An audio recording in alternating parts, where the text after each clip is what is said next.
Okay, Assalamualaikum warahmatullahi wabarakatuh. Jadi hari ini kita akan masuk tajuk yang ke-12, iaitu keseimbangan. Okay, rujuk buku teks masing-masing ya. Okay, kita tengok dia punya kriteria dia.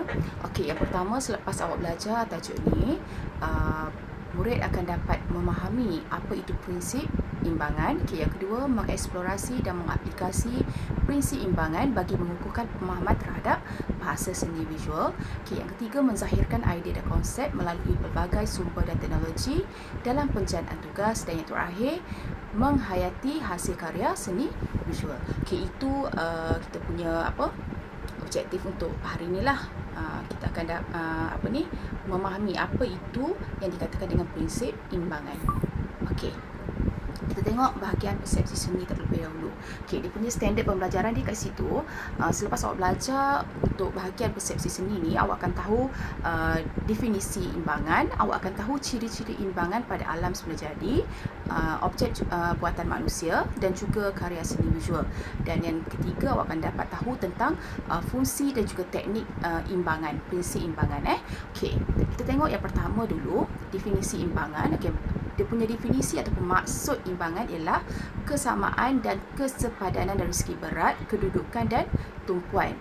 Dalam karya tiga dimensi, imbangan merujuk pada cara elemen seni disusun dan diolah berasaskan kepada berat ringan secara fizikal. Yang tiga dimensi ni maksudnya benda yang ada depan mata kita lah, yang kita boleh sentuh. Jadi kita kena tengok dari segi berat ringan tu mesti samalah secara fizikal. Okey, kalau dalam karya dua dimensi, dalam lukisan, imbangan diolah berasaskan kepada pertimbangan secara visual. Jadi kita tengoklah secara mata kasar kita, kita nampak benda tu seolah-olah stabil, kukuh. Itu dah dikatakan seimbang lah dalam karya dua dimensi. Okey, ciri-ciri imbangan. Okey, dari segi imbangan simetri dan seni visual wujud apabila unsur-unsur seni digunakan secara saksama menggunakan garisan paksi di tengah-tengah karya. Okey, apa itu garisan paksi? Kita tengok dekat info seni. Garisan paksi ialah garisan bayangan untuk membahagikan dua bahagian. Okey, maksudnya kalau objek tu kita letak garisan di tengah-tengah, bila kita bahagikan kita nampak kiri dan kanannya sama. Okey, itu jenis imbangan simetri lah. Sebab jenis dia ada dua, simetri dan juga tidak simetri. Kita tengok sekejap lagi Itu garisan paksi. Bila kita letak satu garisan pada tengah-tengah objek ataupun karya kita tu, bahagian kiri dan kanannya balance lah, seimbang. Okey, itu ciri yang pertama. Yang kedua, manakala bagi imbangan tidak simetri, imbangan dapat mewujudkan sesuatu yang harmoni, stabil dan kukuh selain menghasilkan variasi dan menarik perhatian. Okey, sebab cikgu cakap tadi ada dua kan. Okey, imbangan ada imbangan simetri yang kiri kanannya memang sama. Tak ada beza. Manakala yang kedua, imbangan tidak simetri. Yang ni mungkin kiri dan kanannya bukan dari segi pemberatannya tidaklah sama, tapi masih lagi boleh dianggap sebagai sesuatu yang stabil atau kukuh lah, tidak ketara. Okey, itu untuk ciri imbangan. Okey, untuk lagi jelas kita tengok dia punya jenis imbangan lah. Okey, yang cikgu dah ulang tadi, jenis imbangan ada dua, simetri dan juga tidak simetri. Kalau tengok contoh pun, tengok dekat contoh sofa tu pun dah nampak kan, kalau kita bahagikan dua di tengah-tengah garisan tu, kita akan dapat kiri dan kanannya sama, tak ada beza. Okey, jenis imbangan boleh ditentukan dengan melukis satu garisan paksi di bahagian tengah objek tersebut. Okey, kita tengok lagi jelas untuk imbangan simetri. Kita tengok pada alam semula jadi, ciri dekat objek buatan manusia dan juga ciri imbangan pada karya seni visual. Okey, yang pertama, dekat alam semula jadi ada contoh rama-rama dan juga burung elang. Okey, kalau rama-rama ni adalah imbangan simetri lah, sebab kita nampak dari segi corak, warna dan juga dia punya bentuk pun memang sama. Kalau kita letak garisan paksi, memang kiri dan kanannya tiada beza dari segi corak, dari segi warna dan juga kepak tu sendiri. Okey, kalau kita tengok yang kedua, burung helang tu contoh pun sama juga. Sebab tu dia dapat terbang dengan seimbang. Kalau kata sayapnya besar sebelah, kecil sebelah, adakah imbang ke badannya untuk terbang? Tentu tidaklah. Okey, jadi itu untuk alam semula jadi. Okay, ciri imbangan dekat objek buatan manusia. Untuk imbangan simetri, kita tengok dekat cermin mata. Okay, cermin mata mempunyai bentuk seimbang untuk memberi keselesaan kepada pengguna lah. Okay, kiri dan kanannya mesti sama. Tak ada lagi jumpa cermin mata yang berbeza dari segi kiri dan kanannya. Okey, yang kedua, contoh yang kedua, kapal terbang pun sama. Kedua-dua bahagian kapal terbang mempunyai persamaan bentuk. Ini sebab nak terbang. Kalau kita tak sama, adakah balance? Mungkin kedudukan kapal terbang itu sendiri akan sengitlah, mungkin tak boleh terbang lah. Jadi itu dia punya kepentingan jugalah dari segi reka bentuk kapal terbang tu. Dia punya rekaan dia tu perlu seimbang. Okey, kalau kita tengok dekat yang ketiga, ciri-ciri imbangan pada karya seni visual, ada contoh wau bulan dan juga logo. Okey, wau bulan, motif dan corak hiasan pada wau mempunyai unsur imbangan di kedua-dua bahagian sayapnya. Okey, corak dia sama, warna pun biasanya sama, dari segi dia punya bentuk pun sama. Begitu juga dengan logo. Kebanyakan logo ni dia direka menggunakan imbangan simetri lah. Kebiasaannya, kebanyakannya. Okey, itu contoh-contoh untuk ciri-ciri imbangan pada alam semula jadi, objek buatan manusia dan juga karya seni visual. Kita tengok dia punya ciri pada imbangan tidak simetri pula.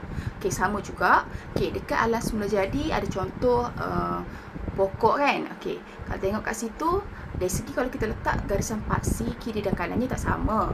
Yang satu tu ke atas sikit, yang belah kanan tu ke bawah sikit. Okey, jadi tapi kalau dari segi kedudukan dia tu, kita tengok masih lagi stabil walaupun tidak simetri, tapi pokok tu tetap teguh berdirilah. Jadi kita boleh consider sebagai imbangan tidak simetri. Okey, sama juga dengan contoh objek buatan manusia. Okey, ada contoh alat kuda kepang. Okey, kalau tengok kat situ tidak sama di bahagian kiri dan kanan, tetapi mempunyai berat yang sepadan untuk melahirkan kesan imbangan. Kerusi pun sama. Contoh yang kedua, itu kerusi. Reka bentuk kerusi direka dengan kedua-dua bahagian tidak seimbang. Biasanya kita tengok kerusi ni seimbang, tapi yang ni reka bentuk dia tak seimbang. Tapi masih lagi kelihatan stabil dan juga boleh berdiri teguh. Jadi kita kategorikan dia sebagai imbangan tidak simetri. Okey, yang ketiga untuk karya seni visual, itu karya yang dihasilkan oleh pengkarya ni lah, seni halus lah. Okey, tengok yang pertama tu arca. Okey, ada arca tu pun sama juga, tidak simetri, tapi tetap boleh berdiri lah, maksudnya boleh kukuh dekat pada kedudukannya. Okey, yang kedua pun sama juga, karya lukisan tu tidak seimbang walaupun tidak sepadan, tapi kalau tengok situ dari susunan orang tu pun bilangannya sama, cuma mungkin dari segi bentuk lah, saiznya lain lah. Jadi kita kategorikan dia sebagai imbangan tidak simetri. Okey, itu contoh untuk ciri-ciri imbangan. Okey, kita tengok pula fungsi imbangan. Okey, ada 5 kat situ. Okey, yang pertama adalah imbangan pada sebuah gasing untuk stabiliti dan membolehkannya berpusing dalam jangka masa yang lama lah. Okey, jadi dalam rekaan gasing, kalau lagi seimbang, lagi lama putarannya. Jadi fungsi dia untuk menghasilkan gasing yang berputar dengan lebih lama lah, fungsi imbangan ni. Okey, yang kedua, kita tengok dia punya arca biasanya dekat roundabout macam tu lah. Okey, keris kan, kalau ikutkan kat situ tidak simetri, sebab kalau kita letak garisan paksi kiri dan kanannya tak sama, tapi dari segi kedudukan tu tetap teguh. Dan untuk wujudkan nilai estetik lah, estetik ni adalah nilai kecantikan. Okey, yang ketiga ada gambar rumah tradisional lah. Okey, imbangan pada seni bina mewujudkan keadaan yang selesa, indah, menarik dan lambang budaya setempat. Okey, dalam rekaan rumah tradisional biasanya memang menitik beratkan dari segi keseimbangan. Kalau tengok kat situ dekat hadapan tu kita nampak dah dari dia punya kat depan, lepas tu kiri dan kanannya memang sama kan. Kalau kita letak garisan paksi pun kita bahagikan dua, memang kiri dan kanannya sama. Okey, itu yang ketiga, fungsi yang ketiga. Yang keempat, untuk menarik perhatian dan kelihatan cantik. Contoh dia bunga lah. Okey, bunga biasanya mempunyai ciri-ciri imbangan simetri sama Jadi untuk tarik perhatian, lepas tu kelihatan juga cantik. Okey, dan yang terakhir, untuk membolehkannya bergerak atas sarangnya lah, untuk contoh untuk seekor laba-laba lah. Okey, jadi itu antara fungsi imbangan. Kita tengok teknik penghasilan dia. Okey, untuk imbangan simetri menggunakan garisan paksi lah. Okey, kalau tengok kat situ, yang pertama tu dia bahagikan dua kan. Okey, lepas tu imbangan atas dan bawah, imbangan berpenjuru, boleh hasilkan dalam kedudukan yang berbeza. Garisan paksi dalam satu gubahan, banyak garisan paksi yang diguna. Maksudnya mana-mana garisan paksi semuanya dibahagikan dua sama, tetap sama Okey, kalau untuk imbangan tidak simetri, biasanya penghasilan karya seni visual lah, kiri dan kanannya tetap sama, tapi kalau tengok kat situ tetap teguh lah dia punya arca kat situ. Itu arca yang dihasilkan oleh Mat Anwar Ismail Jadi itu teknik nak hasilkan imbangan. Okey, jadi selesai untuk persepsi. Kita tengok eksplorasi dekat buku teks awak tu. Okey, untuk eksplorasi dia ada sedikit latihan lah untuk awak hasilkan. Kau tengok kat situ langkah cikgu terus pada langkah Okey, awak perlu lakarkan secara individu menggunakan media pilihan, sama ada nak guna pensel ke, pensel warna ke, terpulang. Okey, awak pilih je apa-apa objek. Kalau nak ikut contoh dekat buku tu pun boleh, pasu bunga dan juga dahan pokok batang pokok tu. Jadi kalau tengok yang tembikar tu, pasu tu lebih kepada imbangan simetri, tapi kalau yang pokok tu imbangan tidak simetri. Jadi boleh cuba lakar dan cuba hasilkan satu garisan paksi. Okay, itu untuk eksplorasi untuk awak explore macam mana prinsip imbangan ni dapat diaplikasikan dalam penghasilan karya. Okey, awak meneroka lah. Okey, kita tengok dia punya ekspresi. Bahagian ekspresi dibagi 3 contoh aktiviti lah. Ada aktiviti A, B dan C. Yang ni kita akan buat kemudian. Untuk hari ni cikgu minta awak buat lampiran yang cikgu akan bagi sekejap lagi. Awak print dan awak hasilkan imbangan simetri. Okey menggunakan garisan grid. Dan yang latihan yang kedua, awak perlu hasilkan yang eksplorasi tadi. Okey lukis sahaja, lakar sahaja kedua-dua objek tersebut. Lepas tu tengok dia punya perbezaan dari segi imbangan simetri dan juga imbangan tidak simetri. Okey, jadi yang last sekali apresiasi, yang ni kita akan berkongsi hasil karya awak lah. Jadi dah siap nanti, jangan lupa hantar dekat cikgu untuk semakan dan juga perekodan lah.